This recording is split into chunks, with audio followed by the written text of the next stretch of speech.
Coming right up on 5 o'clock, on the 5 o'clock hour. Trying to get this broadcast started. It does say we're live on the Video Pro. So I will try to pull it up on my iPad here. That's how I always try to confirm that we are actually live. And you can see there it's seconds before 5 o'clock. And let me just try to pull it up here. Beautiful day here in Thurmont, Maryland, only about 70 degrees. I got a nice long walk in this afternoon, and so that's always a good thing. And we're going to do a little show, talk about a couple of things, a couple of interesting things. Trying to get it to load in here. Okay, there it says we're live. And we got some folks in the house already. We got Carlos in the house. Our Wags is in the house. And he says hello, and a busy day on Wall Street today with the market up 512 points. Been a lot of volatility. Lots of green on the screen. Bitcoin is still correcting, still in an uptrend. Oh, I've got some news on that front too. So our Wag says hello to Carlos. And yes, this year's being interesting to say the least. Carlos, you need to call a meeting in Panama City sometime this winter. There you go. What is interesting, okay, all right, so this winter I am considering going to Groundhog Day party in Pennsylvania. There we go. All right, so, yeah, one of the topics of conversation today is Kristina Denny. Kristina Denny is getting married, and she was at one of Steve's events, his wardrobing event. I actually suggested that he invite her over and have her do some emceeing. And so she did that, and she was a big hit there. Folks like Kristina. She was Miss Maryland some years ago, and she is absolutely gorgeous. As you can see, here's some of the pics of her at Little Treasury Jewelers. And so she's getting married, and I think it's around the 15th Saturday. It's a couple weeks here. She's getting married, and so I'm going to go and shoot some video at her wedding for her. And this will be the second Miss Maryland that I have helped out with her wedding. Kelly Glorioso was Miss Maryland in 2001, and I shot some video clips of her and some, well, actually back then it was just stills of her wedding. And so that was a lot of fun. So this is the second Miss Maryland, Kristina Denny, and she sends her regards. I told her I was going to talk about her on the show. She sends her regards. And let's see here. Good day from Melbourne. First time I've seen a streamer and a bag of fruit. Very impressive. Just gone 7 a.m. There you go. All right. And so let me get back here to... Let me find an older picture of Kristina when she was Miss Maryland. We'll find one. Got to go back in time here. Well, I'll let you see as I scroll through here. These are some photos from years ago. And no. Now, she was not Miss Maryland when I took this photo, but this was a fun photo, helping promote McDonald's. McDonald's never looked quite so stunning as when Kristina was in the house. So there you go. Let me see what else I can find here. Well, I know the one in the mink in the coat. She was Miss Maryland. Where is that one? Should be here. There it is. She was in the parade, waving to everybody and wearing a mink coat that was presented to her as one of her prizes. Of course, that's not politically correct, right? But she took the coat. So there you go. That's how that works.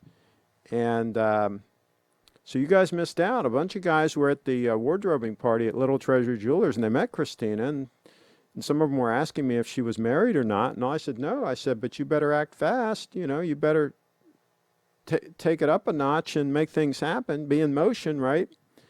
That party was it last fall, the wardrobing party? anyway, they dragged their heels, messed around, and now she's going to be taken off the market on the 15th. So, Cheetown, California is in the house from Chicago. So this grinder, this is another thing I was going to talk about. This grinder makes a comment about my gold money clip. He says, "Oh, you should use a leather one." Excuse me. You should use a leather one because the gold one will scratch. It'll scratch. Well, I hate to break the news to him, but I've been using this one for 20 plus years, and it's holding up just fine, thank you. Yeah, it's got a bunch of little fine, very fine scratches on it. I'd call it a patina. No real dings of any significance on it. And it's been in constant use for 20 plus years. And guess what? The pocket that I have this in has other metallic things in it. So it's not just sitting in the pocket. It's banging against things all the time. Gold, this is about 14 karat gold. It holds up fine, folks. Same thing on the watches. These guys that act like a gold watch is like butter and you wear it and all of a sudden it's going to like be ruined. And I mean, and there was another comment in one of the forums about Greg Goode. Love the guy. I love some of his comments.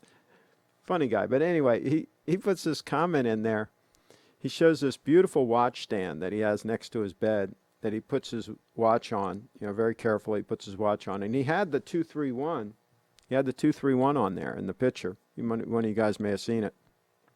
He's talking about how nice this stand is. It's about a $200 stand. I bet it better be nice. So anyway, and he says one of the benefits is when it's on this stand, the bracelet doesn't touch the back of the case, so you don't get a scratch on the back of your case from the bracelet, right? Like if you set it down on your nightstand, just set it down on the bracelet, right? How you might get some scratches on the underside of your case. I'm like, oh my goodness, people. Come on, people. Can we say we're going to baby our watches here a little bit, folks? Well, my watches all get heavy use, okay? These are heavy use watches. All right, this stunner, this 9F that I have on my wrist right now, this stunner here, that's heavy use. All right, that puppy's not babied. All right, I'm going to bring it to you that way. And this one absolutely is not babied. And so this other grinder makes a comment. He says, he commented on one of my old snowflake videos. I think the one where I'd said that I'd sold it or something. He said, oh, you sold your snowflake. You must have realized that Rolex was better, so you sold your snowflake. I responded to him. I said, well, you don't pay attention very good. I said, I'm wearing 2 Grand Seikos right now in rotation, and I don't have any Rolexes in rotation right now. So obviously I like Grand Seikos, and I've been very plain and very clear about why I sold the snowflake. It's thicker than this watch. It's bigger than this watch. It would not serve this duty. This duty that this watch is serving right now, the snowflake was hard pressed to do it. I tried it. I tried it under a French cuff like this.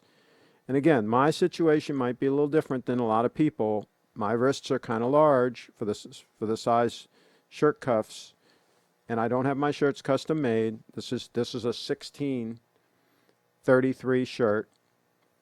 And for me, the cuffs are a little bit on the snug side because my wrists are kind of big. My forearms are kind of big. And so for me, I need something that'll go underneath that shirt cuff. I hate it when a watch is completely exposed all the time because it can't go underneath the shirt cuff. I want the option of it sneaking underneath that shirt cuff. Okay, I want to be able to do that.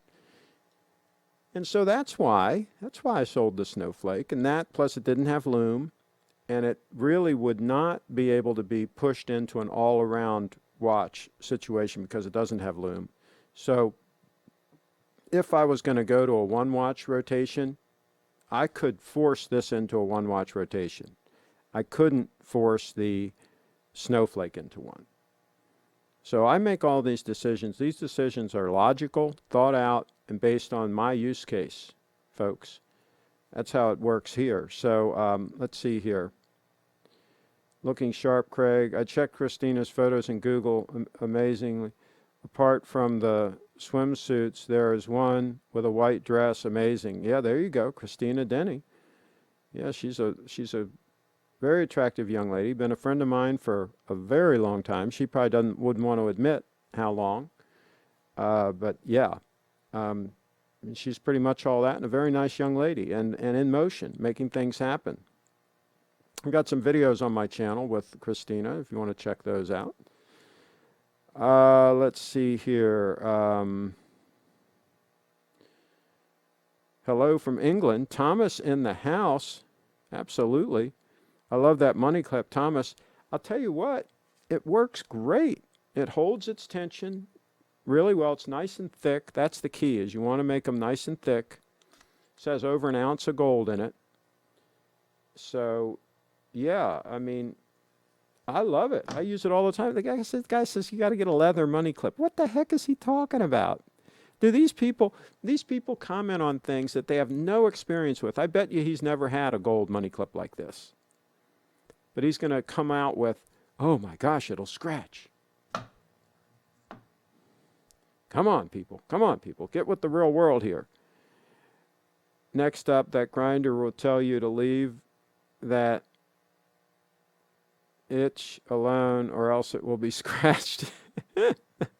There you go. Big forearms, hundreds of push-ups. I used to do 3 sets of 100 every day. Now I'm down to, I had stopped doing them for a while because I thought they were hurting my back. I was having some intermittent back issues.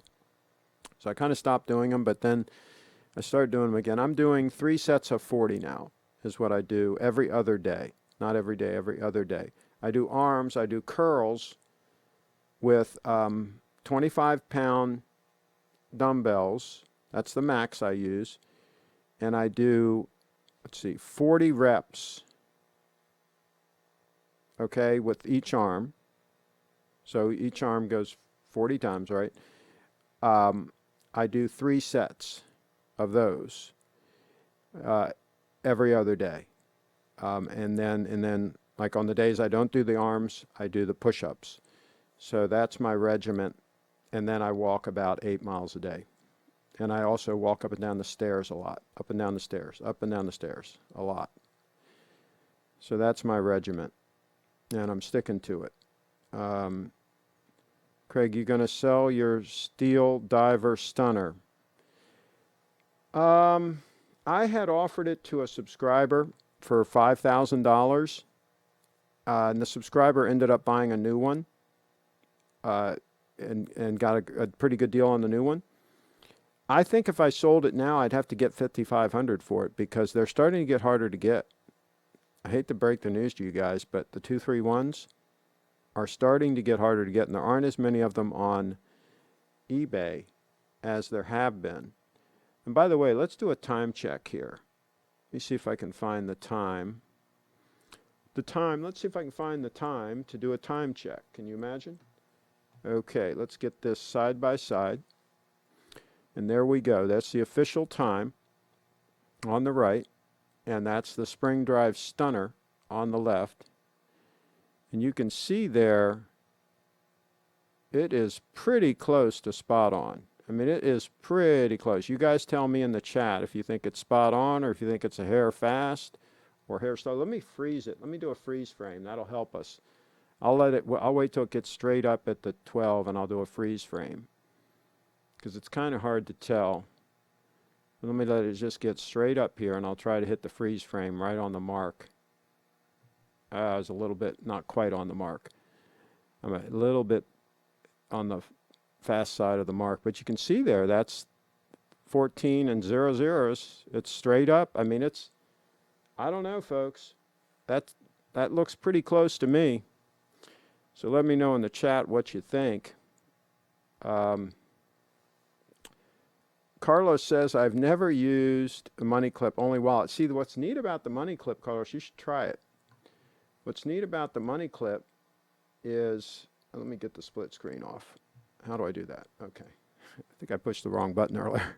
the freeze frame button. So what's neat about a money clip is you can have like an extra $100 bill or something in your wallet is for emergencies, right? But you have your money clip in a different pocket. I carry it in my front pocket, and that way you're keeping your cash separate from your wallet. And your wallet doesn't have to be as thick, it can be smaller. And also, if, heaven forbid, somebody mugs you or gets your wallet, maybe they won't get both. So you're keeping things kind of separate. And I like to pull out my money clip and pay when I'm paying with cash. And that way people don't see my wallet. They don't see what's in my wallet. They don't, it's just keeping things separate. And I'll grab my little wallet that I have. I've had it for probably almost 30 years now. Let me grab it.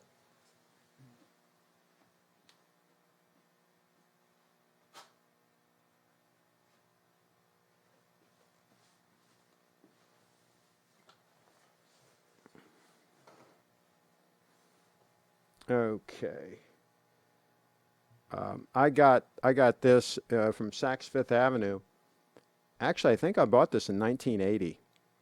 It's been a while ago. I hate to admit how long ago that's been, but 1980 was about when I got this.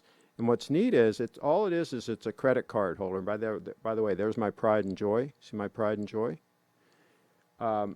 It's really designed to hold credit cards, right, or business cards. And so that's all I have in here is like driver's license, credit cards.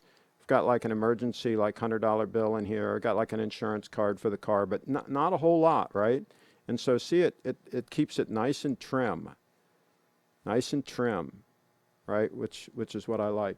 And it's held up fine. It's got a little split here, but I mean, for as old as it is, and again, I've used it on a daily basis since about 1980, it has held up very nicely. I bought it from Saks Fifth Avenue. It's American alligator. It was made in Italy, so they import the alligator to Italy, and then they put this little puppy together. So there you go. That's how I do that. Let's see here. Too many guys on these luxury watch forums with too much boredom and too many unresolved cases of OCD and other mental health related issues. Oh my goodness. Wow. Okay. Producer Michael sent me here. I've had to really watch the dumbbell curls. I have tennis elbow and it's horrible. It's been sore for about 3 months. I'll tell you what, you really have to be careful with that. And there's other exercises I do for tennis.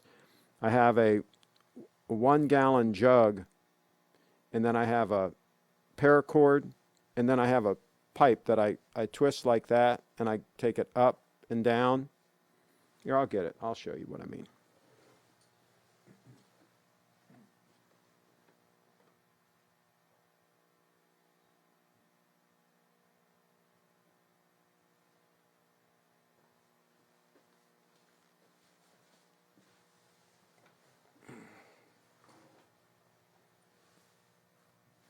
So here it is.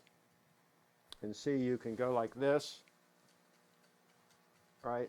You take it up and then take it down, and you do 3 sets of that. And that's really good for tennis.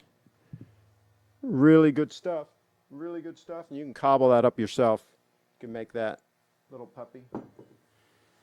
And you might want to do that every other day or so. Also get yourself a couple of racquetball balls, and when you've got extra time, just kind of squeeze on those. Little things like that. Yeah, having a really strong forearm in here, it really helps with the tennis game. You can really put a hurting on that little ball there. Let's see here. Looks perfect. What looks perfect? I'm not sure. A bit fast. Okay. Bit fast, okay? I'm hearing you. I'm used to my wallet and notepad. I pay everything with credit card, there you go. I still use cash sometimes.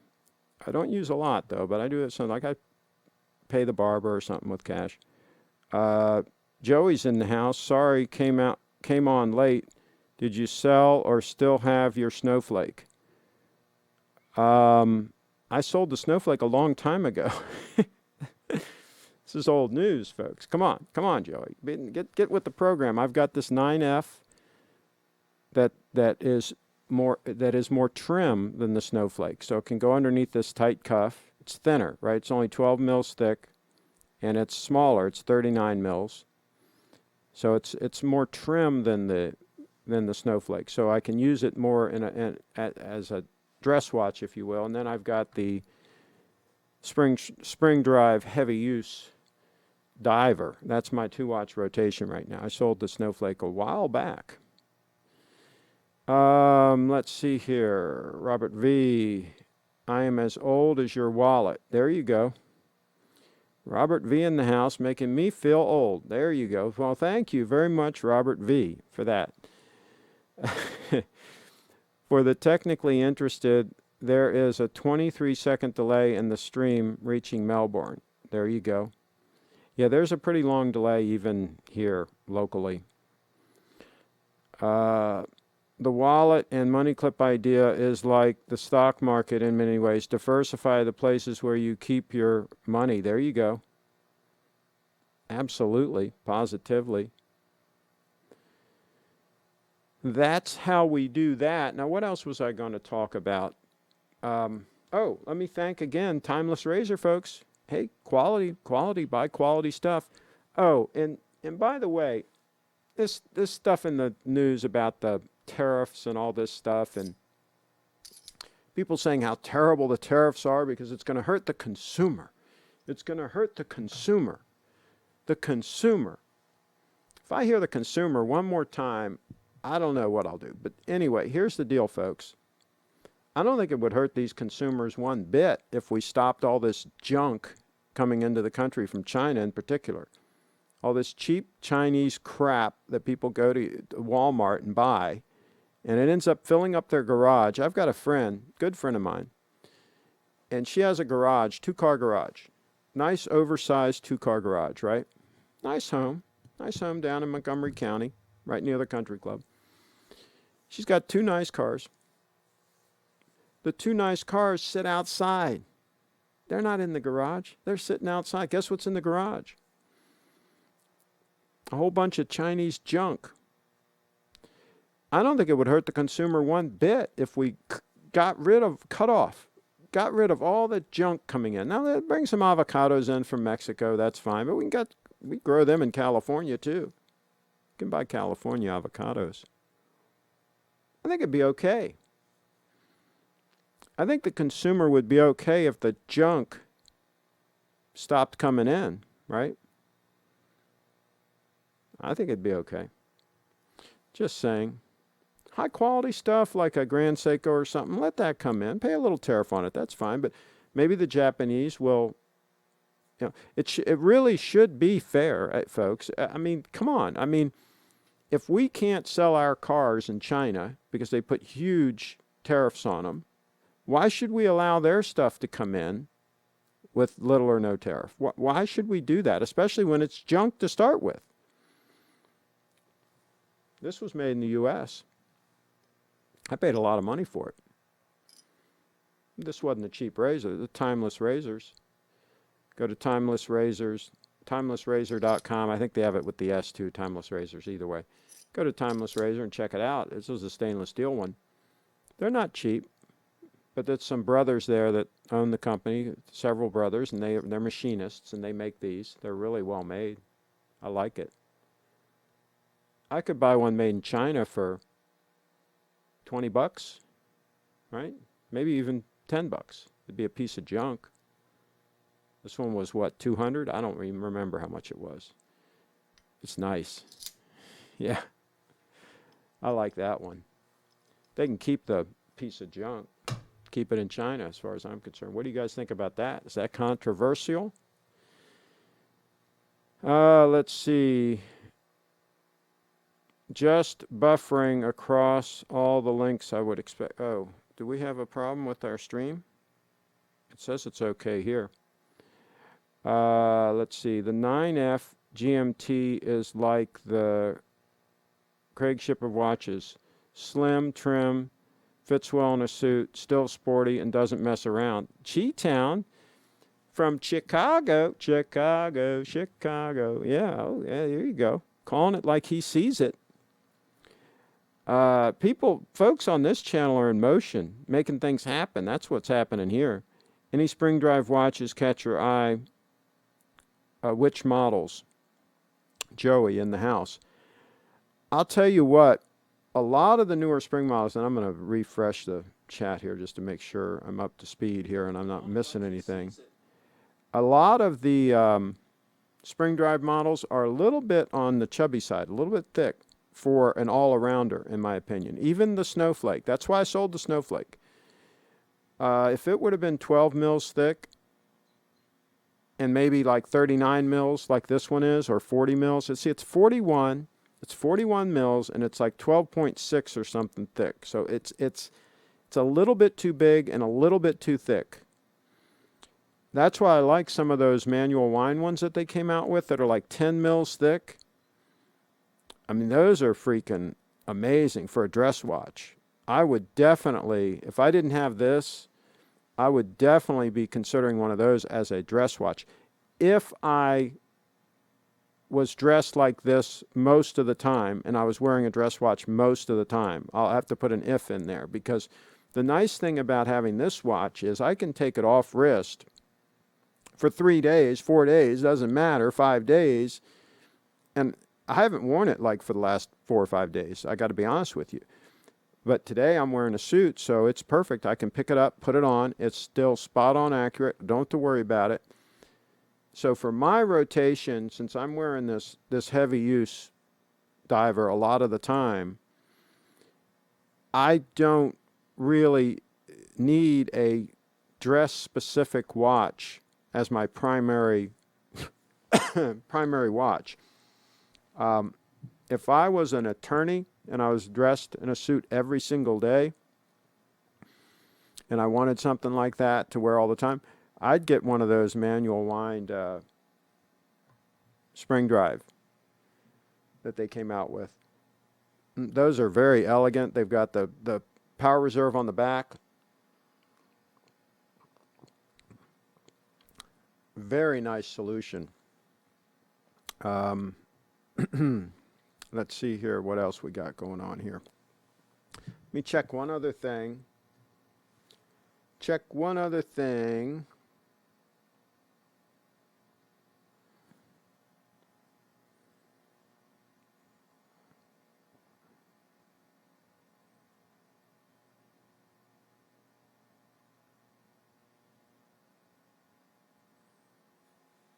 Okay. So let's see. We've talked about scratches. How many of you guys, to be honest in the chat, how many of you guys really care about scratches on your watch? How many of you guys, when you get a little tiny scratch on your watch, you just go into like a panic attack? Let me know in the chat. Be honest. Come on. And how many of you guys just wear your watch? Just wear it and use it, and if it gets a little ding here and there, it's just not even a second thought. You don't even, it's just not even on your radar screen. Right? And how many are somewhere in between? Somewhere in between. That'd be interesting to know what you guys think.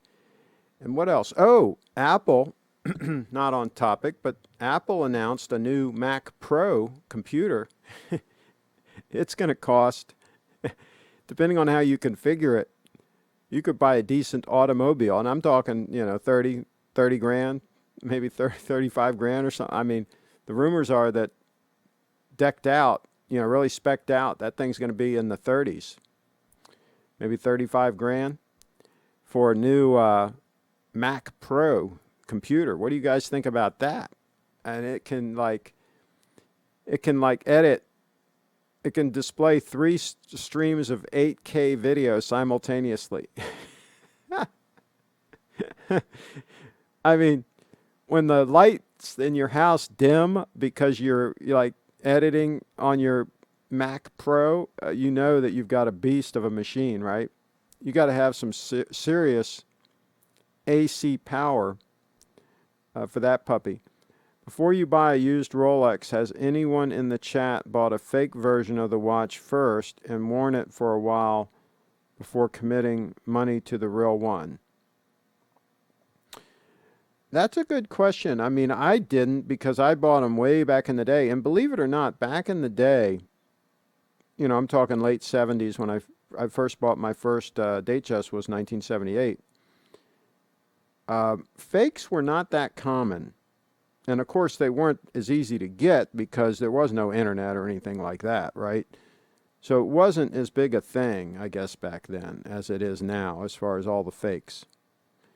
A lot of people are saying that that there are fakes out there now, especially with like the Panerais. There was a comment in one of the forums that there are fakes out there that are so good that people can't really tell, and that even dealers are getting, you know, snookered by some fakes here and there. So that's interesting. I think from now on, I'm going to buy everything from an AD. I'm just not going to fool around in that cesspool. I'm just going to buy my stuff from an AD. And fortunately, these Grand Seikos, you know, were affordable from the AD. So there's that. And I've already said I wouldn't pay more than $5,000 for a steel watch, period. Full stop. I'm not going to pay 10 grand for a steel watch unless I'm intending on flipping it, unless I'm just going to resell it. I'll be honest, I don't like scratches or dings on my 18-karat Rolex watches. Well, there you go. Our Wags doesn't like them, but you wear it. You were wearing your watch. Does it really worry you? And isn't it more like a patina that they get on them as opposed to real serious scratches? I never had any what I would call serious dings or scratches on any of my day dates. They just had a patina that they got over time. Maybe I'm just lucky, or maybe I'm not as hard on my gold Rolexes as some people are. I ask because so many people buy and then sell after regretting the purchase. Well, a lot of these people, I think, are, like was pointed out in the chat earlier, are mentally ill. To be kind, right? They're a little bit mentally ill. Okay, so I've got some news I'm going to share. Our Wags might be interested to see this. Well, you guys know that I purchased a Bitcoin live on the show. And let me close this for now. Okay. So I bought a Bitcoin live on the show, and the other day I sold it. You know, most of my Bitcoin is long-term hold. It's in my Trezor wallet, and it's long-term hold. But I was just playing around, as you guys know. A couple months ago, whenever it was, I bought a Bitcoin for $4,000 here live on the show, just to demonstrate how to do it. So the other day, I decided that I was going to go ahead and sell that Bitcoin. So I went ahead and I sold it for $8,600. And that was on May 26th. And those are the confirmations there. Those are the fees for the different, that when you sell that, it didn't sell all at once, right? It's sold, then they break it up into pieces and they sell it. And so it was $21.50 was the fee. And so I liquidated that Bitcoin for $8,600. Now, here's the deal. I'm not going to buy that Bitcoin back unless Bitcoin goes down to $5,000 or lower. I don't pay more than $5,000 for a Bitcoin. Not going to do it. Not happening.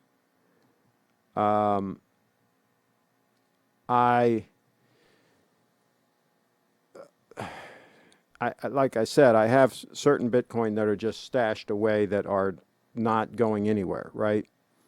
This wasn't one of those. This was just playing around with buying a Bitcoin, and now I've sold it, right? So I went ahead and sold it for $8,600. That wasn't quite at the top of this latest run-up but it was pretty close, pretty close. And we'll see if it continues to go down. I've been saying that I'm looking for a 40% pullback. So if we're going to call $9,000 about the top, I don't think it quite got there, but let's say it was 9,000. Let's see, 9,000 times, and this isn't exactly the way you're supposed to do it, but I'm going to say times 0.60. So we're looking at $5,400 short-term capital gains. No, not necessarily. I can claim that I sold one of my original Bitcoins. They don't know which is which. That's a long-term gain, my friend. But the problem is it's a bigger gain, so I have to do the math and figure out which is better tax-wise. But no, I think it can be first in, first out, RWAGs. I think I can pick the Bitcoin. Let me know what you think about that. So anyway, so a 40% drop would be $5,400. So that's what we're looking for. We're looking for 5,400. So if it gets down to 5,400, I might go ahead and buy one back at 5,400, but I don't like to pay more than 5,000, period. Carlos says, good gamble, congratulations. Well, here's the thing, and I'm playing with the house's money anyway, because back in 2017 when we had that big run-up, I sold more than enough to cover everything that I've invested in Bitcoin. So all the Bitcoin that I have right now, I'm playing with the house's money anyway. That's how that works. So I've got loaded dice, my friend. So that's how that works. FIFO. Maybe I should ask if you get a 1099. If not, no problem. Well, here's the way Coinbase works, and I don't think the form is a 1099 form. But if you sell $20,000 worth in one calendar year, they send you the form. They report it and they send you the form. But that doesn't matter. I mean, technically, you've got to report it even if they don't send you the form. I mean, it doesn't, technically, you've got to report. If you sell and you make a profit, you've got to report it. So I'll report it one way or the other. I just have to decide. I have to run the math and decide which is better if I take like a Bitcoin that I paid $30 for, and then my gain is going to be, you know, a lot. I might come out ahead. And I don't know if I can pick and choose. I had some that I bought for $1,250. That would be more than a year ago. I don't know if I could take that Bitcoin. I probably could. I could probably say I sold that Bitcoin. So it'd be the difference between 8,600 and 1,250. That would be my gain. So I'd have to run the math on what makes the best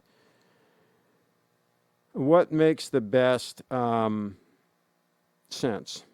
Where is Coinbase? Coinbase is in the US, so there are know your customer laws and all that. They're going to want, if you open up an account, you're going to need to prove who you are and all that good stuff. So yeah, they absolutely know who you are, and they're absolutely going to, like I say, they're going to report if you sell more than $20,000 worth. This is their current policy. They're going to report it. So, yeah, I think that anybody that buys and then sells a Bitcoin for a profit should claim that profit on their taxes. Otherwise, they're really risking some issues. A lot of people don't, and a lot of people are risking issues. LIFO is probably better. What is LIFO? RJ Lane. What is LIFO? What is that? Sorry, Craig, I had to type there. Is that a Brooks Brothers suit? No. This is from the Georgetown University shop. This is by Corbin Limited. So this came from the Georgetown University shop. I've got several suits from there that were all purchased in the late 70s, early 80s time frame. Pretty good suit. Georgetown University shop. They didn't sell any junk. I think they're still in business. LIFO, FIFO, whether you can always pick the lot or Bitcoin you want to declare. Okay. Last in, first out. First in, last out. So you can do either way. Last in, first out. Okay, okay, I got you. Last in, first out. Okay, so I know what the abbreviation means now. Okay. So you can't pick one in the middle. Middle in, last out. To me, it seems reasonable. Last in, first out, as the asset has been always in Coinbase. Okay. All right. Interesting. Colin says, Craig, how would you pass on your Bitcoin to your heirs in case of an untimely demise? How would they get your keys? I have made provisions for that. They are instructed what to do, specifically in my will. So that has been arranged for. But yeah, those folks should definitely make those arrangements. Absolutely. Because there's nobody you can call. There's no, 1-800-Bitcoin number. If you don't protect your private keys and take care of things and stay organized, it can be an issue. Can you hold Bitcoin in a Roth type structure, no tax on the gains? I've heard tell that you can, and there is a GBTC. There is an investment trust that you can buy, but the fees are pretty high and the premium is pretty high. So, yeah, if you have a bunch of Bitcoin, a lot of people are just moving somewhere where there is no tax. That's how that works. Yeah, they go somewhere that's very Bitcoin friendly, like Puerto Rico, somewhere like that. No idea of USA, but is something that you can explain and make sense. Yes, you get to pick the lot. Chip, okay. Does Trump have Bitcoin? That's a good question. There are rumors that a lot of the uber rich are buying up Bitcoin now, are starting to buy it up. There's a rumor that there's one guy that is a billionaire that is trying to capture 25% of the Bitcoin himself. So I don't know if that's what's caused this recent run-up or what's going on, but supposedly the over-the-counter market, a lot of the supplies are starting to dry up, and it's starting to become a little bit of an issue buying big lots of Bitcoin in the over-the-counter market. See, that's the way they try to buy it because they don't want to influence the price, right? If they go on the exchanges and buy large chunks of Bitcoin, the price will go up right away. So the uber rich are primarily buying over-the-counter in private deals and things like that to keep the price from going up. But from what I understand, it's getting harder and harder to get, becoming an issue. Sort of like it's getting harder to get the 005 9F, this little puppy here. There's a waiting list, folks. Waiting list on the 005. Just saying. Let's see here. Oh, wait, so we're not talking about overpaying for a steel sport watch and expect it to keep going up in value forever? A lot of people are expecting that. Move into international waters, RJ Lane. Panama is a great place for taxes, but not for U.S. people. Okay. got you. Did you see the news that some guy came forward as the creator of Bitcoin filed a copyright? Oh, yeah, that's that. I'm not going to call him a scammer or whatever, but because he sues people, but yeah, that's the guy that claims he's Satoshi, claims he invented Bitcoin and all this stuff, and yeah, it's pretty ridiculous stuff. Pretty ridiculous stuff. Let me just check what else here.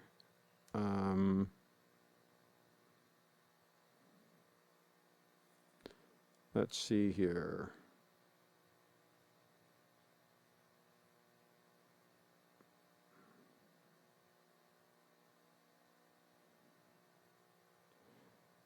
I just got to answer this one thing here.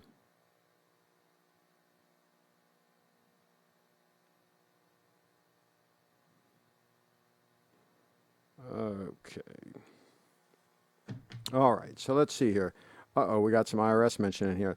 The IRS doesn't know your cost basis, therefore you can pick whatever date of purchase of a stock or security you want, whatever benefits you the most. Well, they're going to know the cost basis because that information will be available from Coinbase. Coinbase keeps all the records of when you buy Bitcoin and when you sell it. Now, the question is they don't necessarily know which one, right? I mean, if you bought Bitcoin various times at different prices, I mean, and I'm selling one now, which one is that, right? I mean, I don't know how that works. I would suppose that you could pick the one that you want to sell. You could say, okay, I paid $1,250 for this one, and I bought it on such and such a date, and I sold one on this date. That's the one, and claim it. I don't think they're going to care that much because they're going to be happy they got any money at all because most of the Bitcoiners are not reporting anything. That's the way that the whole thing works there. You look nice today, Craig. Well, thank you very much. Thank you very much. We're trying to be respectful to our subscribers. Let me refresh this and make sure that I didn't. Oh, by the way, for anybody that came late, we were talking about Kristina Denny. She's getting married on Saturday, and a week from Saturday. And I'm going to shoot some video at her wedding. And this will be the second Miss Maryland, past Miss Maryland, that I have helped out at her wedding. So I'm honored to do it. And she was at Steve's party at Little Treasury, at his wardrobing party. Those of you that didn't make it, you might want to make it next year. And so she's going to be off the market.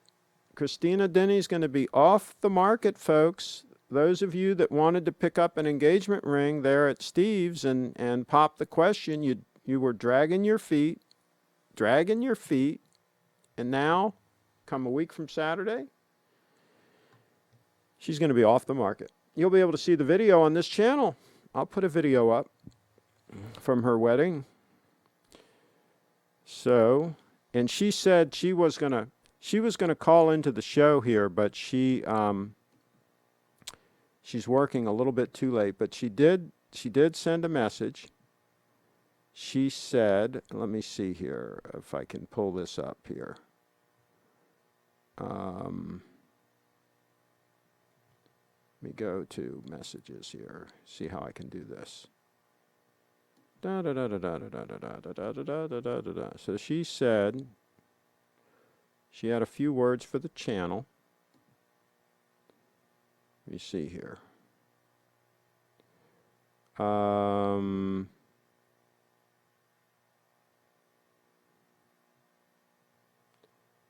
Let's see here. Where is it?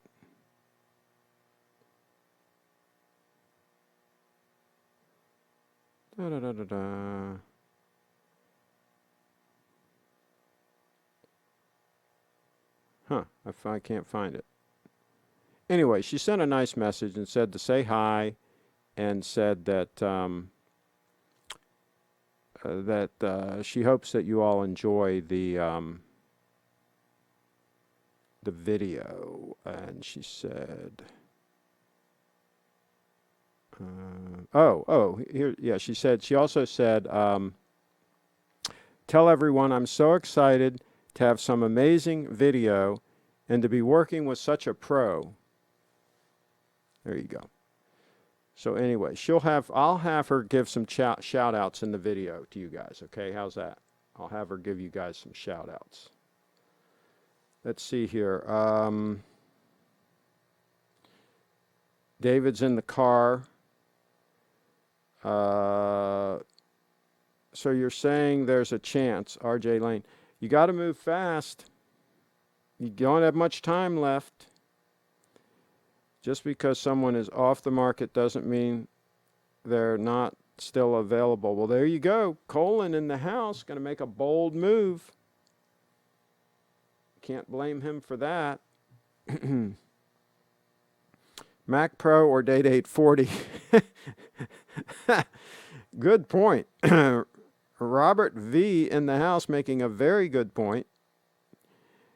The problem is that the Mac Pro might even be more money, because you can get a Date 840 for around $28,500 brand new. That's what Dudley paid for his. And I've heard rumors that the Mac Pro, that you're going to be north of $35,000 if you get it decked out. But that's going to be a screamer machine.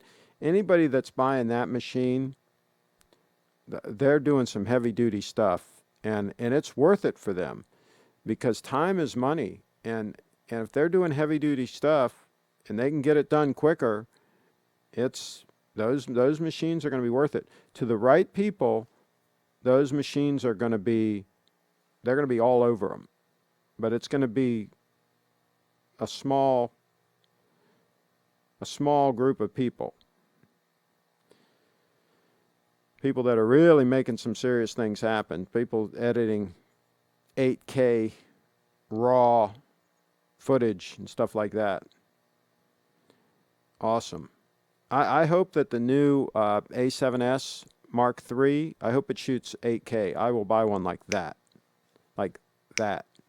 If it doesn't do 8K, I might not get it, because my A7S Mark II does great 4K video. I don't really need another 4K video camera. Even if it shoots 60 frames a second, I don't really need that.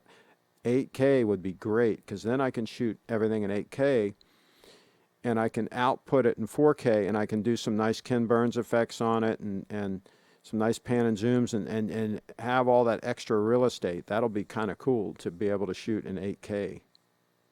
And I might output some stuff in 8K. Absolutely, I'll probably do that. Put some stuff up on YouTube in 8K. Would you guys like to watch some 8K content on the channel? Let's see here. Watch Doctor says, nice suit. Well, thank you very much, my friend. Thank you very much. Would a magnet wipe out the device that holds your Bitcoin? I've heard a magnet large can wipe a hard drive. Maybe that's just in the movies. Well, here's the thing. The Bitcoin is on the blockchain. It's not, there's no local device where the Bitcoin is sitting. The Bitcoin's on the blockchain. And as long as you have the keys to the Bitcoin, you can get to it. So some people memorize. They have 12 words as their key, for example, and they just memorize them. I'm not that good. I'd have to write them down, right? But some people just memorize it, so they can literally go from one country to the other, go cross-border. They could be strip searched, everything, right? And that nobody knows they have the Bitcoin, because their private key is in their head.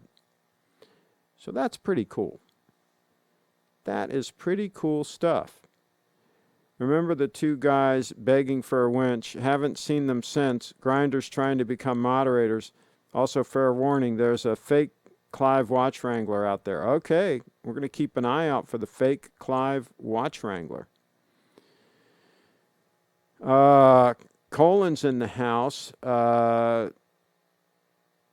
Can you see an 8K? Yes, 8K is really what we need, because it's each frame is about 32 megapixels, I think, somewhere around there. 32, 36, something like that. And that really is what you really should have for proper resolution for the eye to see on a decent sized monitor. 1080p was a huge compromise. For many years, 1080p was the standard, and it was a huge compromise. 4K is a lot better. It's 4 times the resolution, right? But it really is not where we should be. Really where we should be is 8K.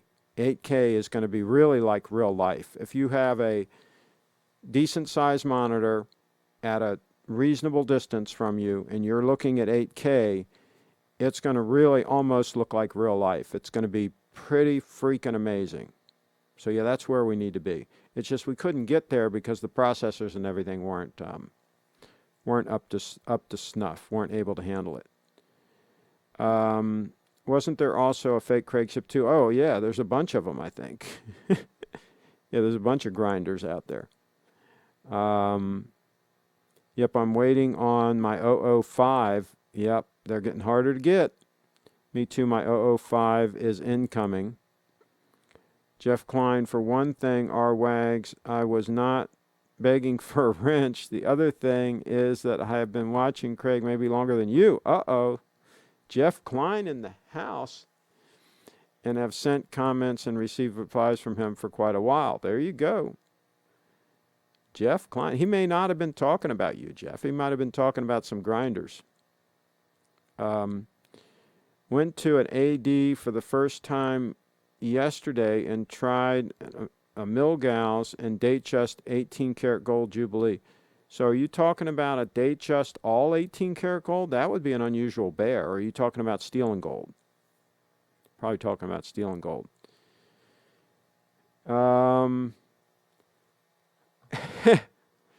Amnesia would be quite expensive. Yeah, I would say that's kind of risky to have your private keys in your head. I mean, what happens if they kill you, for example? Then your heirs certainly won't get the Bitcoin. That's why so many Bitcoin are lost, by the way. A lot of Bitcoin are lost already, and a lot more will be lost as time goes by. Things like that will happen. That's why most experts are saying that when all is said and done, there's only going to be about 15 million Bitcoin in circulation, even though they're making 21 million total. There's only going to really be about 15 million. So it is a very scarce item.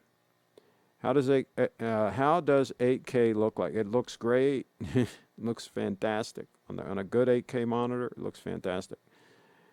I'm not talking about you, Jeff Klein. There you go. I figured you probably weren't. Thank you, buddy. I must have been confused. Confusion on the channel, folks. He's moving fast. Moving fast. Sometimes you get confused when you're moving fast. That's okay. Did you try the Z Blue? What do you think? Jeff, I know you're a good guy. I will have to review the videos as to who it was. Uh-oh. We're going to do some, what do they call it? Forensics. Forensic discovery. All right, I got to make a quick call here. Got a little bit of an issue that I got to deal with here. Give me a second.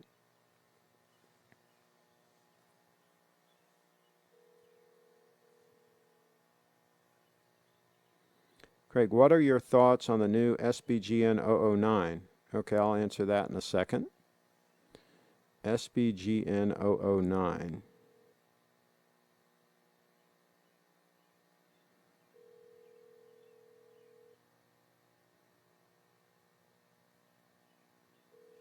Okay. All right, let's pull it up. Let's pull up the SBGN 009.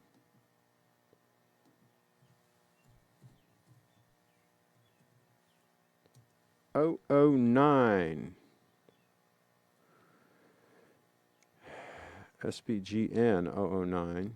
Okay, here it is.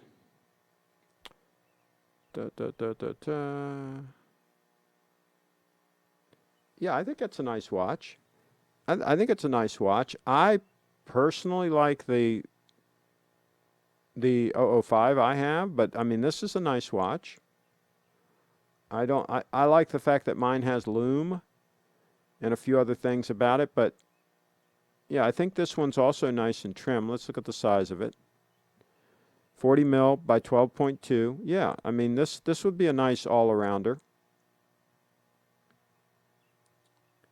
I have no I would want to see it in person before I really decided, because none of these pictures do these things justice. You really want to see them in person. Watch after. How are the GS season watches? I looked at those. They look pretty good. They look pretty good. The spring drive ones are a little bit on the thick side. I've gotten spoiled again with this 9F stunner and how it'll go right underneath that shirt cuff for me. So there, I've gotten a little spoiled by that. Craig, do you watch any of the live streams from the other watch channels? Usually not live. Sometimes I might catch one, but sometimes I watch some things after the fact. I watch some of Tim's reviews. Occasionally I'll watch something that the Dogman will put up. I'll watch something from Just Bluefish. He does some good reviews sometimes, but not a ton of those things. But I do watch some. They were too scared to pick up the phone. Actually, I think her phone, the battery is dead on her phone. Because earlier I talked to her and like it was in the red zone. So I think the battery's dead. Now these people forget to charge their phones. I mean, it's pretty bizarre. Pretty bizarre. I charge mine every night, folks. It's on the nightstand. It's plugged in. I don't know. Some people just forget to charge their phone. I had about 8 of those Corbin suits in the day, Jeff Klein. They were as nice as any. They made men's sportswear like slacks, golf shirts. They were in Huntington, West Virginia. There you go, Jeff. Yeah, they would make them, to spec for operations like the Georgetown University shop, which would order quite a few suits from them. I'm sure that they could kind of tell them a little bit of what they wanted, get a little bit of leeway, and they would kind of make what they wanted. But yeah, I think it's a decent, decent middle of the road. Back in the day, decent USA made suit. It's getting harder to find decent stuff anymore these days, though. It's getting harder. That looks like a really nice piece, Thomas says. Hopefully Steve will have these new pieces and we can have an up-close view of them. Yes, and hopefully he'll be doing a show here pretty soon. I asked him yesterday if he was going to do a show today. And then I didn't see anything scheduled. So I said, well, I better do a show. And I had a couple of these comments from these grinders that I could address and all, so I went ahead and did that. So, but he's working out his issues there. And Eric at Adventure Park had some issues with one of his cameras. And so he is replacing that camera. And then hopefully he'll be doing some broadcasts later in the week. Show him some love, by the way, folks, when he does some broadcasts live from Adventure Park. Show him some love. Give him some nice comments in there. Let me see if there's anything else before I get ready to wrap this puppy up. So he is, okay. Okay, so Colin asked, what happened to the cowgirl? Okay, so Sarah, she really didn't get that much love in the comments and so forth, and that much feedback, and people kept asking her about watches and stuff, and I mean, I'm like, oh my God, people, you can't at least make a comment that's on the subject matter, So she did the show for a while, and they need to get positive reinforcement, right? They need to see, I mean, she's young, she doesn't realize it takes time to build up a following and all of that, and so she kind of, I think, got bored of doing the show because she wasn't really getting the kind of feedback that she was looking for and that would have been helpful. So that's kind of a shame. But that's how that happened. But I'm going to talk to her again and let some time pass, and I'll talk to her again about maybe doing some shows and upping the production quality a little bit and doing some stuff. She's got a great personality. She's very talented. She's a very good barrel racer. So she's got some stories to tell and some things to share. So hopefully she might start doing that again. It's crazy that Little Treasury is 2,775 miles away.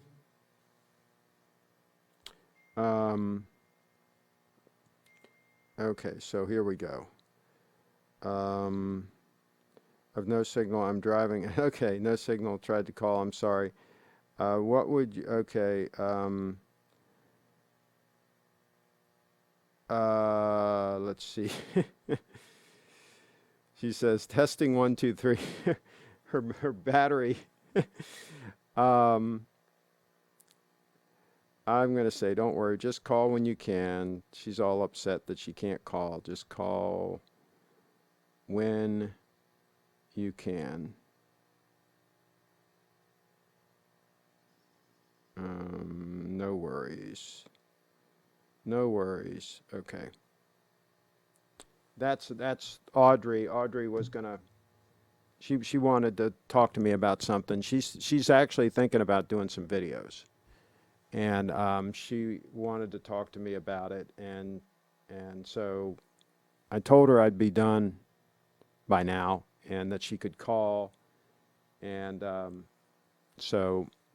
But now she's having some problems with her phone and blah, blah, blah, and not a good signal and all this stuff. You know how all this stuff goes. She's on Sprint, by the way. Oh, my God, Sprint. Jeez. Sprint, Sprint, Sprint. So it's crazy that Little Treasury is 2,775 miles away from me, yet they are becoming my favorite shop for watches. I guess it's because, unlike other jewelry stores, Steve goes into the everyday details. Jeff Klein, Steve at Little Treasury is the bomb. His demeanor is so cool. Yeah, and he's a good guy. He's just a good guy all the way around. I went over there. I think I've told this story more than once. I had heard about the diver on Arizona Fine Time. He did a video like 6 or 7 years ago, or whenever the heck it was, on this particular model. And I had seen that video. This was back when I had the SBDC 007, the Shogun. And I was intrigued by that spring drive as like a step up from the Shogun, because I really liked the Shogun. And I said as much on my video review of it. But there were no dealers anywhere near my area at the time. And the one in Florida was like a 2-hour drive, almost hour and a half drive from my Florida home. And when I'm down there, I'm always busy playing tennis. I don't have time to take an hour and a half drive up to a jewelry store, right? So I never went and looked at one. And then, it was a little over a year ago now, I learned that Steve was a Grand Seiko dealer. And I don't know how I learned that. Maybe something popped up on a video or something. And I said, that's pretty cool. I better go over there and take a look. So I called Steve and talked to him before I went. And I said, listen, I got this channel. I do some watch videos and stuff. And I said, if I come over there to look at the diver, can I shoot some video clips of it? Because some jewelers, wouldn't allow you to do that, right? But he said, yeah, you can do that, fine. And so I went over, I shot the video clips, and foolishly for me, I brought some cash with me. And I made him an offer that I thought was a good buy for me and not insulting for him. And he took it. And I left out of there with the watch on my wrist. And then after that, we started kind of talking back and forth. I did some videos and all. They got a lot of views. He started selling some watches. And then he asked me if I could come and cover his event, shoot some video and all, because he knew I was a videographer and all that. So we worked out a deal, and I went and covered his event and shot some videos and all. And we've been kind of working together ever since, as far as some video stuff and things like that. And so that's kind of how that whole thing transpired. And he's just a fun guy to work with. He's just a good guy. I mean, some people are just good folks, right? And that's what he is. So Let's see. Nice dealer in Winter Park near Orlando. Great used watches too. Yeah.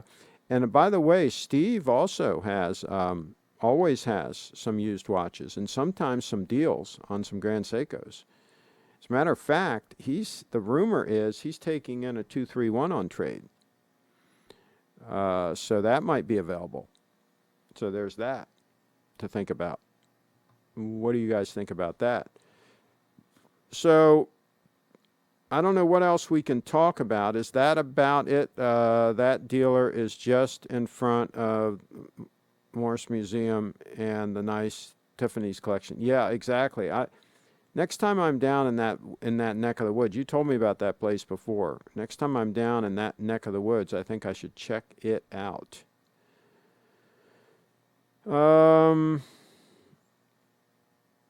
So let me just refresh this, make sure we're up to speed here.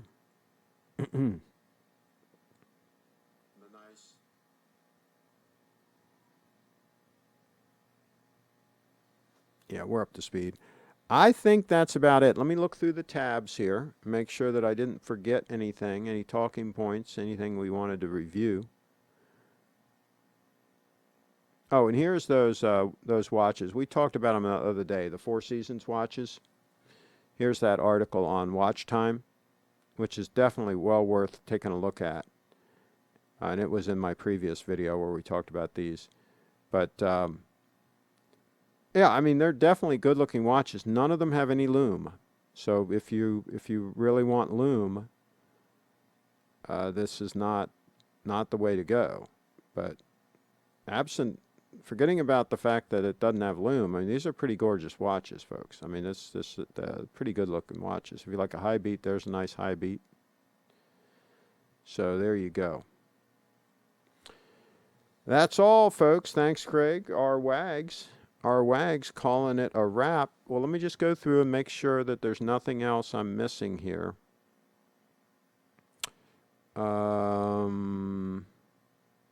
I always put this link, by the way, in my...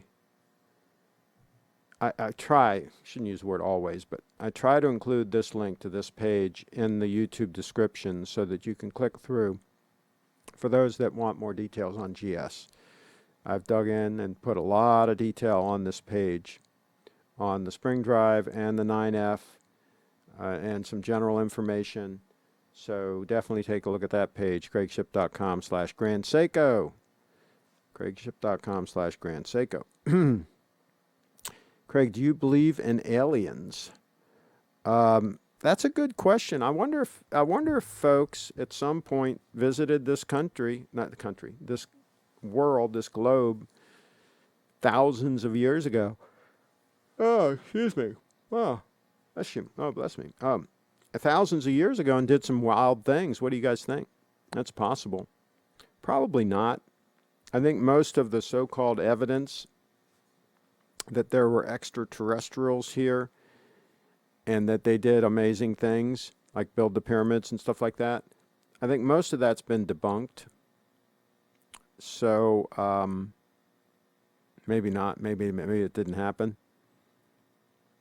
The universe is huge, and there are multiple universes, right?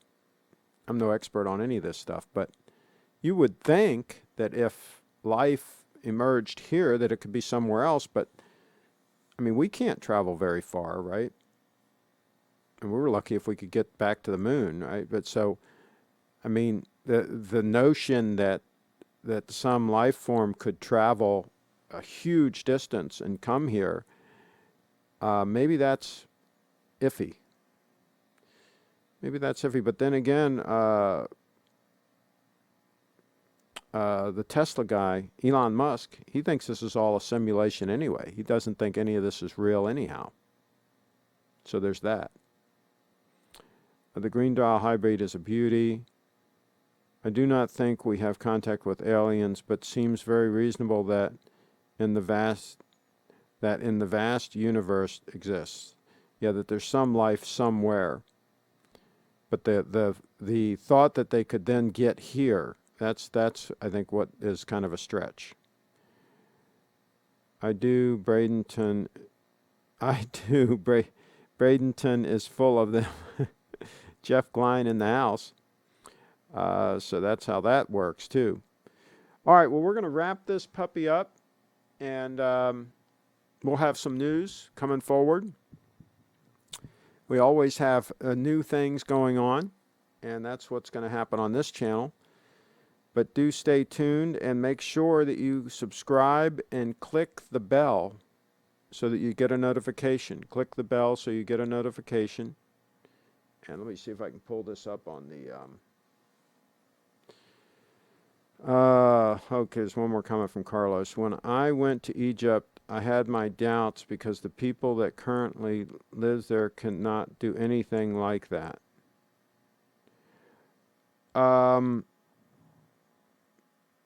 Well, as far as building the pyramids, there are experts that have kind of figured out how they did it, and that it was definitely doable with a bunch of slaves and so on and so forth. So, I mean, I think they've kind of debunked that it was some kind of like supernatural aliens with unreal powers that built it, that maybe the people could have actually built it and did actually build it. Thanks again for your time, everyone. Take care, Thomas. And Carlos says, joking.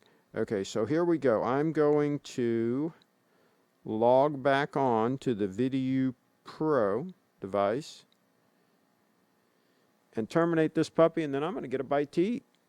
I'm going to get a bite to eat.